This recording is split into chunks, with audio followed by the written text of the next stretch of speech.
Lawyer, U.S. will clear Australia ex-Guantanamo man David Hicks.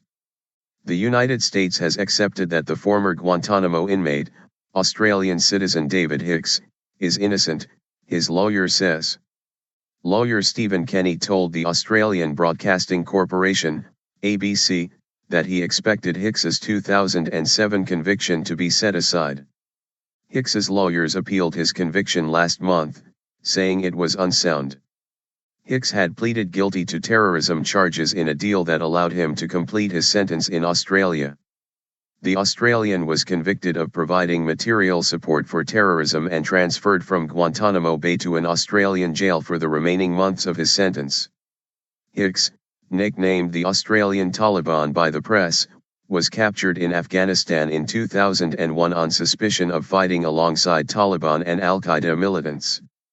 He was sent to the U.S. military prison Guantanamo Bay the following year, where he says was tortured. His lawyers have said he confessed under duress, at a time when he was suicidal and desperate to leave Guantanamo. Inmate at Guantanamo Bay, 2002. The U.S. transferred hundreds of prisoners from its war on terror to the military base at Guantanamo Bay. In an interview with ABC Radio, Mr. Kenny also said the charges against Hicks were not valid, as demonstrated by recent court rulings in the U.S. He said he expected a U.S. military commission to respond to the appeal within a month. I have no doubt that whether or not the military commission clears David, he will certainly be cleared in the higher courts of the United States if we need to go there, he told ABC. Invalid charge. U.S. civilian courts have ruled that the charge of providing material support for terrorism cannot be considered a war crime in cases that were brought for actions before 2006, when new laws were adopted.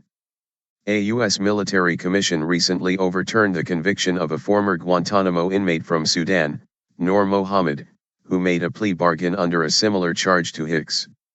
There had been court rulings that the charge Mr. Hicks pleaded guilty to was not actually a crime, so the charge was simply invalid, Mr. Kenny told ABC, citing the Noor Mohammed case as a precedent.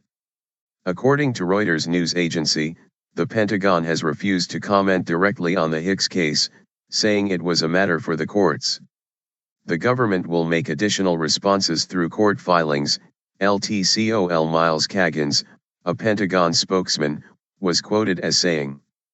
In the ABC interview, Mr. Kenny also said he hoped the Australian government, which at the time had supported Hicks's detention at Guantanamo, would apologize for its actions. Last year, a scathing U.S. Senate report said the CIA carried out brutal interrogations of Al-Qaeda suspects. The report concluded that the agency misled politicians and the public about the 2001 to 2007 program for terror suspects. The CIA has defended its actions in the years after the 9/11 attacks on the U.S., saying they saved lives.